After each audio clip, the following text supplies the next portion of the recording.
All right, George, let's talk about some of these stars now. So, reportedly, the Bengals are franchising T. Higgins for the second straight season. I'm sure he's thrilled with that. But I'm looking around the league here at odds for these next teams, and the Patriots are involved in all these star players, next team odds. So we'll start with Myles Garrett.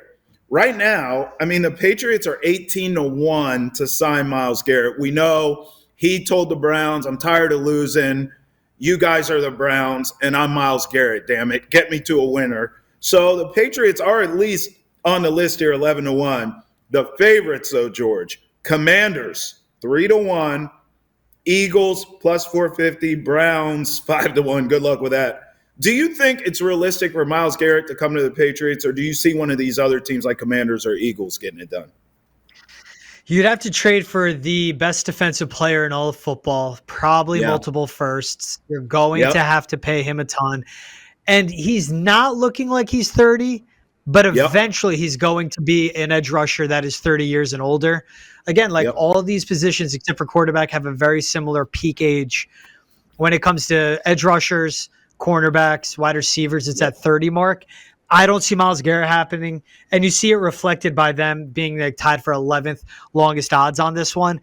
Where it makes sense for him is a team that can capitalize, doesn't have as good of a first-round pick, and kind of situated their needs in a defensive-minded coach. I think that's why you see the Commanders as favorites. And then when it comes to the Eagles, too, why not double down? All of these draft picks you've had, you're going to lose Josh Sweat, which is very likely. Capitalize on your Super Bowl window.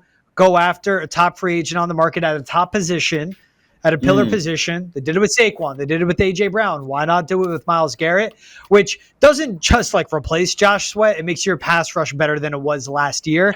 And they can do this while they still have Jalen Carter and Nolan Smith under cost control contracts. So I just think Eagles make sense, as crazy as it sounds. But Howie Roseman, they're all about winning. So why would you not do that? I don't see the Patriots going for him. Oh. Bro, if the Eagles get him, it's gonna feel like the Dodgers who get everyone. You know what I mean? I can't have that, man. I can't have it. I'd rather him in New England, but I don't think New England's close enough to winning yet. I can see the Commanders, to be honest. How about Deebo? So for the Patriots, it's 10-1 odds for him, but the favorite, George, is coming back to the Niners at plus 250. Steelers plus 450, Broncos at 6-1. You think the Patriots have a shot here? Those aren't terrible odds, 10-1. They have a chance. I don't want them though. It doesn't make sense. Yes, he's not yet at that old age for a wide receiver, but Trav, the past 4 seasons, he's averaging over 105 touches per season, and it's not just receptions where you go, wow, it's a really productive receiver. Kyle Shanahan was using him as a bruiser, downhill running back, and he's one of the best receivers after the catch. And the way he does that is running through tackles. That is a massive workload. That is not the normal workload wide receivers leave with, and a lot of hits that he's taking. For all those reasons, I wouldn't bet this at all. I don't like him as a match for the Patriots. For a team that needs to do right, and you have this money, you got to spend it in the right spots. Don't pay for a Deebo who I don't think will be very productive for them. And he had his worst season with San Fran. 4 drop passes, just didn't seem like the same Deebo he once was. I just don't honestly know where he ends up. I just don't want it to be New England, honestly, so maybe I'm projecting a little here. But I think New England thinks the same way. Just because you have all the money doesn't mean you just have to throw it at positions that are of importance. You're better off building a deeper room with less sexy picks, less sexy signings than a Debo Samuel than you are to sign a Debo, and then you don't get the guys that could really make an impact, not this season only, but the seasons moving forward. I agree, but for everything you said, but I think you left out a glaring omission. He's a pain in the arse. He complains, he mopes. I don't need that. I don't need it. I don't need you coming to my young quarterback, not berating him. It wasn't anything super disrespectful, but he's just very get me the ball, get me. It's one of the reasons I know A.J. Brown's a stud, but A.J. Brown drives me nuts with this. I don't need a Devo wide receiver in my development of Drake May. When Drake May's a 10-year vet, I'd be like, go get Debo. He can handle it. But right now, in sort of this embryonic stage of his quarterback development, the last thing I need is a damn Deebo demanding the ball when you're not even the same player that you once were. How about Cooper Kupp? Are you more interested in him? Broncos are the favorite here at plus 450. Lions plus 550. Patriots, though, right there, third best odds, right behind with the Commanders, plus 650. Who do you see Cooper Kupp going to? Do you like the fit with the Pats better with him than you do Deebo, George? I actually like the fit with the Lions a lot. Now, yes, to answer your question, Cooper Kupp has to be right price. He's about to be 32. Yeah. He hasn't been healthy the last 3 seasons. He has massive cap hits. So if you're trading for him, there has to be a restructuring agreement. And if you're doing that also, what are you giving up? Is it a 4th rounder? Fine, I would take that. That's a guy that helps develop the young wide receiving group for the Patriots right now and makes them better pros 2-3 years from now. Just think of the trade cost of wide receivers around the same age.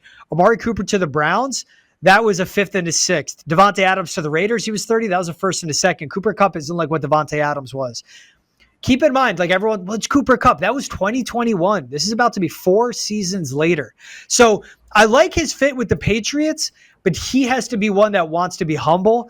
I think Cooper Kupp wants to win one more time. I think he wants to be in a fun environment, in a good offense. So at the point, it could be Broncos. I think he'd be a great fit there.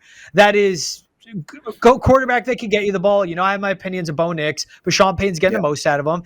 That's a team that just made it to the wild card, elite defense. He'd be a good add, especially, again, if they only have to give up a 4th rounder. Broncos can do something, add another pass catcher at 20, maybe add to their defensive line at 20, and then build around Kupp and Bo Nix. But so for the Patriots, don't love the fit, and I don't think it makes sense. Timelines are opposite in all this, man. It's just you got to think long-term with the Pats, where he's going to want to go to a more win-now, scenario. Commanders, Lions, Broncos, all that. Buffalo, I wouldn't rule it out that he lands in the AFC East. Okay, some of those other teams, I can't argue. I would argue I don't think the Broncos are leaps and bounds better than the Patriots, George. I get the results for them were much better last season. But when you look at them on paper, I like Drake May more than Bo Nix, and I'm a Bo Nix guy. Their running game wasn't some dynamic running game, and they damn sure don't have any dynamic receivers. What they did it with was Bo Nix not turning the ball. They kind of had that old school formula, George. Bo Nix not turning the ball over. They played not good, great defense, and they just didn't turn the ball over, and they were well coached. Time management was managed beautifully. They made great decisions as a coaching staff. And they didn't beat themselves. And you look up, and it's a playoff team. So I actually think, Cooper Kupp could give the same benefits to the Patriots that you named that he would with the Broncos. If I'm Cooper Kupp, I'll be honest with you. I'm like, Bo Nix, undersized, wet noodle for an arm. He's accurate. But, like, this kid in New England, I mean, he looks like he was made in a lab. Get me to that guy. And then you're leaning, George, you're leaning on Vrabel and the brain trust to improve everything around you. But I think Cooper Kupp, out of all these guys we just talked about, Myles Garrett wants to win now, so the timeline is wrong. Deebo, I already told you how I feel about him being a diva. I think Kupp might be the best fit out of all these guys on the Patriots right now, George. I really do. It makes sense for the Patriots end. I just want to backtrack and say you just said Bo Nix has a noodle arm. Are you kidding? He does. Are you? And I love him. Thank you. Finally, all right. That's not the argument. I never argued that. I said he's accurate and he works for Sean Payton's system. You told me he sucked. Your direct quote. He doesn't suck. He does suck. But to that point, if you're also Cooper Kupp, Patriots, Cooper out of these 3 options makes the most sense. Yes. If you're Cooper Kupp, would you rather go to a team that just won 4 games or 10 and was in the playoffs? You're going to the game that won 10. You're going to the team that won 10. That's it. And you're going to Sean Payton. You're going to Sean Payton, one of the best play callers. Made Michael Thomas at one point the best wide receiver in the NFL, just running slants. You do the same thing with an old Cooper Kupp. He'd look sick in the Orange Crush uniforms too. Come on, it's Cooper Kupp. Who doesn't, bro? Those are some of the best unis of all time, bro.